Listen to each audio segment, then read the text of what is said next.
Last year हमने 17.2 करोड़ की cell करी। क्या? 17.2 करोड़। वेरी नाइस यार, बहुत अच्छे यार, बहुत अच्छे। तो 70 करोड़ वैल्यूएशन। और इस साल हमारा प्रोजेक्ट है 22 करोड़ से। आप हमारे को पिछले 5 साल का वो बताओगे ट्रैजेक्टरी के एक करके। 2016-17 में 2 करोड़ 13 लाख हमारी सेल थी।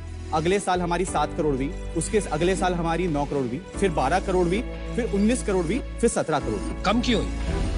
20-21 में फर्नीचर भी एक कैटेगरी में एंटर कर गए थे हम लोग, और फर्नीचर कैटेगरी में क्या हुआ कि कोविड में तो खूब बूम से बिका। बाद में हमें रियलाइज हुआ ये हमारी कैटेगरी नहीं है, हम हमने इमीडिएटली बंद कर दिया। तो हमें 4.5 करोड़ का वहां से हिट हुआ, लेकिन हम होम स्टोरेज में 2.5-3 करोड़ से बढ़ गए थे, इसलिए हमारा इतना बड़ा हिट नहीं हुआ। एक बात थी जब आप 2 से 7 पहुंचे, उसके बाद 7 से 9, 9 से 12, 12 से 14.5, 14.5 से 17, तो इतना इंक्रीमेंटली क्यों ग्रो हो रहा है?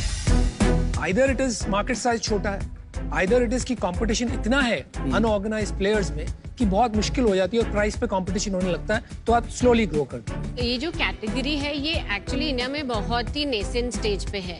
तो पहले तो आपको कंज्यूमर को एजुकेट करना पड़ता है कि ऑर्गेनाइजेशन की नीड क्यों है। आकाश, आप पैसे बनाते हो? हाँ बिल्कुल सर, अभी हमारा EBITDA 3% पे चल रहा है। 3%? और हो सकता था इसमें, तो और बना सकते थे। हमने लास्ट 1-1.5 साल में भी टीम बिल्डिंग में, ब्रांडिंग में, मार्केटिंग में बहुत सारा खर्चा किया है, क्योंकि हमारा टारगेट है कि हमको 1-1.5 साल के अंदर इसको 1 साल में डेवलप करना है सीधे। तो हम उसी पाथ पे चल रहे थे जहां हम बहुत सारे इन्वेस्टमेंट कर रहे थे फ्यूचर के लिए। क्या यूनिट इकोनॉमिक्स आ रहे हैं आपके बिजनेस में? 100 रुपए का अगर प्रोडक्ट बिक रहा है नेट ऑफ GST, तो हमें उसमें 55 रुपए मिल रहे हैं एज अ ग्रॉस प्रॉफिट। उसके अंदर हमारा selling on market place cost 38 rupees करीबन आती है, तो हमें 17 रुपए मिल रहा है। क्या है वो 38 रुपए का ब्रेकअप? मार्केट प्लेस का खर्चा है commission, weight handling, advertisement. Advertisement को हटा दो 38 में से। हाँ, तो 31 रुपए 32 रुपए करीबन वो बैठता है। कितना बच गया? 24 रुपए। उसके बाद मार्केटिंग कितना % है? इसमें हमारा 6 से 7% जाता है, तो 6-7 रुपए मार्केटिंग का कॉस्ट आता है। तो ये 6-7 रुपए सिर्फ अमेज़न का बात किया। अभी हम दूसरी जगह भी बहुत सारे कर रहे हैं खर्चे, जैसे इन्फ्लुएंसर से हमने वीडियो बनाए थे जिसमें भी काफी सारी cost involve. Instagram, YouTube, Instagram. कितने फॉलोअर्स हैं? फॉलोअर्स अभी 1000 ओनली, क्योंकि 3 मंथ्स ही हुए हैं हमने ये स्टार्ट करा है अपनी। पर टोटल मार्केटिंग में सब मिला के कितना खर्चा कर रहे हैं? मैंने लास्ट ईयर इन सब चीजों पे अराउंड 35 लाख रुपए खर्चा किया है, अदर देन अमेज़न। अमेज़न पे हम तकरीबन 1 से 1.25 करोड़ रुपए खर्चा किया है। मुझे ना कुछ समझ नहीं आ रहा है। बाकी खर्चा कहाँ है, क्योंकि अभी भी 14-15 रुपए बच गए। आज हमारा आस्क है 70 लाख रुपीस फॉर 1% इक्विटी। क्या हो रहा है? चलिए इस मेसी लाइफ को ऑर्गेनाइज किया जाए। Priyanka and Akash, shark tank पे आपका स्वागत है। Thank you so much. Thank you so much. तो ये जो आपने प्रॉब्लम पकड़ी है बहुत इंपॉर्टेंट है। ये नमिता की ज्यादा प्रॉब्लम हाँ, है, इसके I know, बाद पुरानी हजारों चीजें। किलो सामान है।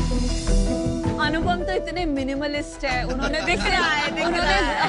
तो बिल्कुल कोई भी चेन नहीं पहनी है, बड़े बड़े चश्मे नहीं पहने हैं, यहाँ पे मल्टी कलर्ड स्लीव्स नहीं पहनी है, और बहुत फैंसी जूते भी नहीं पहने। And belt is matching with the जूते। Everything I own, I'm wearing. और कानों की बाली। Yeah, right. अच्छा, तो अभी हमारे बारे में तो आपको बहुत जानकारी मिल गई, अब आपके बारे में जानते हैं। तो शार्क, हमारे फर्स्ट बच्चे के बाद हमारी लाइफ बहुत chaotic हो गई थी। You guys are married? या हम एक दूसरे को क्लास 10 से जानते हैं, वाह, एंड सो ये लंबी पार्टनरशिप 22 सालों की है। Oh my God! आप तो इतने यंग दिखते हैं। 22 हाँ, यंग साल। है अभी भी। मेरे शादी को 20 साल हो गए। हमारी चाइल्ड मैरिज टाइप्स हो गई थी जल्दी।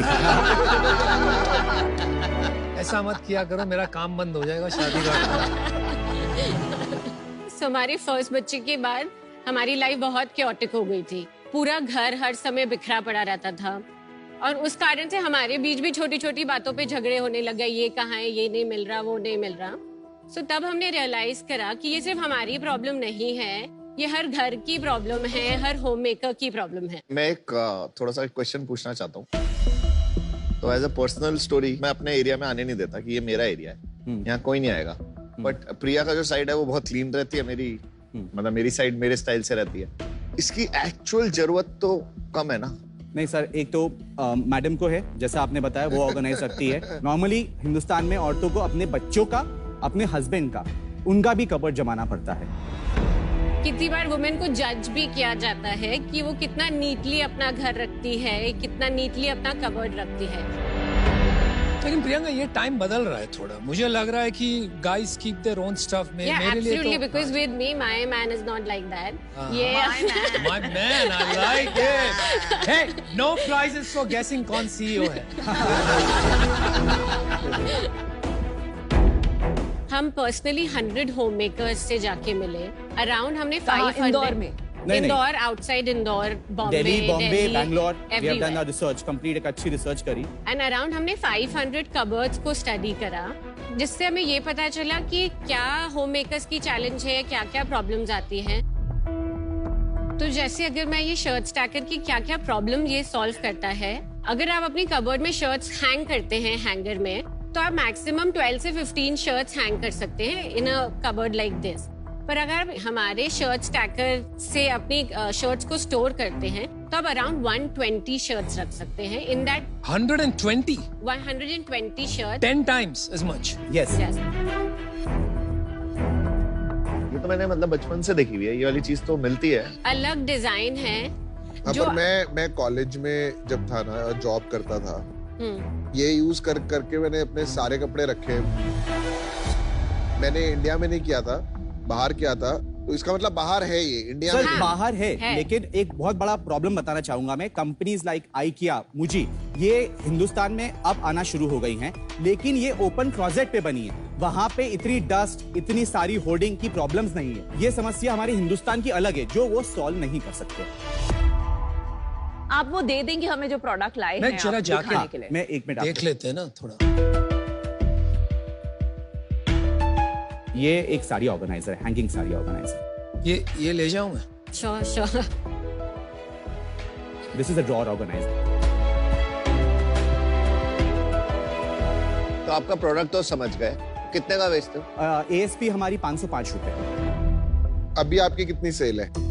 तो हमारा 8 से 9 रुपए हमारा रेंटल और सैलरीज है, ओके। क्योंकि अब जो हमारी टीम स्ट्रेंथ है वो 3 गुना बिजनेस के लिए हमने बना ली। अभी भी 6 रुपए बचे, कहाँ गए?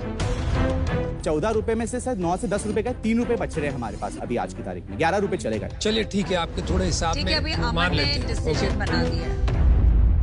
आकाश, प्रियंका, इसमें ब्रांड बनाना थोड़ा मुश्किल है। आपका EBITDA बहुत स्मॉल है और there is very less room कि इसको बढ़ा सकते हैं फ्यूचर में भी। जब आप बढ़ाने की कोशिश करोगे ना, तो वो डिमांड सप्लाई का गेम आ जाएगा, और जब ज्यादा डिमांड बढ़ेगी ना इन चीजों की, तो बहुत ज्यादा प्लेयर्स आ जाएंगे। For now I am out.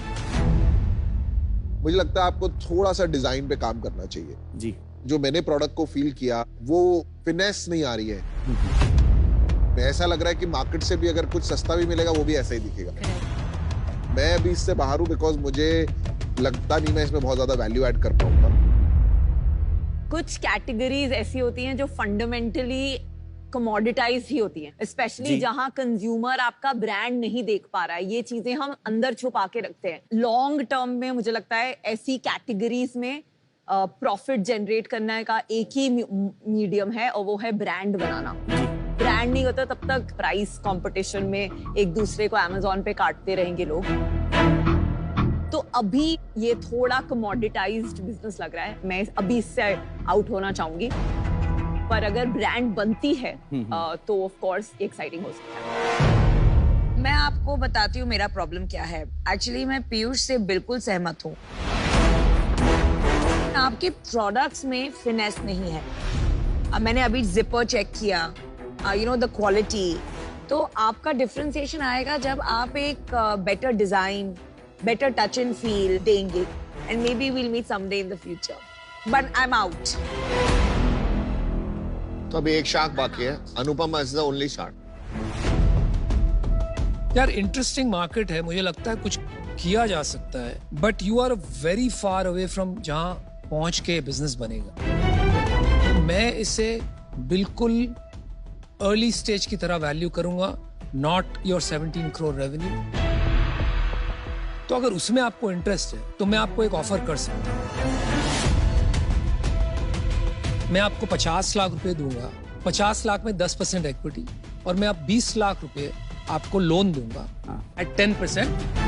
मुझे ज्यादा इंटरेस्ट इसलिए भी आ रहा है क्योंकि ये सब जो प्रोडक्ट्स बिकते हैं, मुझे लगता है शादी के बाद इसकी ज्यादा डिमांड हो जाती है। We have millions of users in that category, तो उसको अवेयरनेस क्रिएट करना एक पॉसिबिलिटी है, एड्रेस कर पाए। दूल्हा लो और दूल्हा के साथ 50 बॉक्सेस फ्री।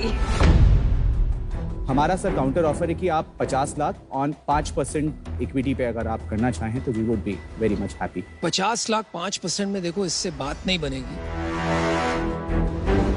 मैं एक काम कर सकता हूँ, मैं डेट हटाकर आपको 70 लाख रुपए 10% के लिए दे सकता हूँ, लेकिन 10% से मैं नीचे नहीं जाऊँ, क्योंकि कम से कम उतनी मेहनत लगेगी। 10% इक्विटी एक बड़ा हमें मैटर लग रहा है। आप इसको 5% पे प्लीज रखें तो हमें आगे इसको फंड रेस करने में चैलेंज नहीं आएगा, तो उस कारण से हम लोग फंड रेस तो तब होगा आगे जब इसकी दिशा हम बराबर दे देना, तो वो करने में टाइम लगेगा, काम लगेगा। I think this is as good as it gets. क्या आप इसको प्लीज 6% 70 लाख पे कर सकते हैं? आप 50 लाख 8% में करेंगे? लास्ट 20 लाख क्रेडिट, बताइए। इसको एक काम करें सर, लास्ट 7% में करके खत्म करें। मैं डील करने के लिए आपसे कहा था। 1% बहुत मेहनत का वो है। आप इसको अगर सर है तो 7% में we can immediately close it sir. Alright, let's do it. ठीक है sir, thank you. Oh my God! But that's how you get your Well equity right. done, Good one. Anupam.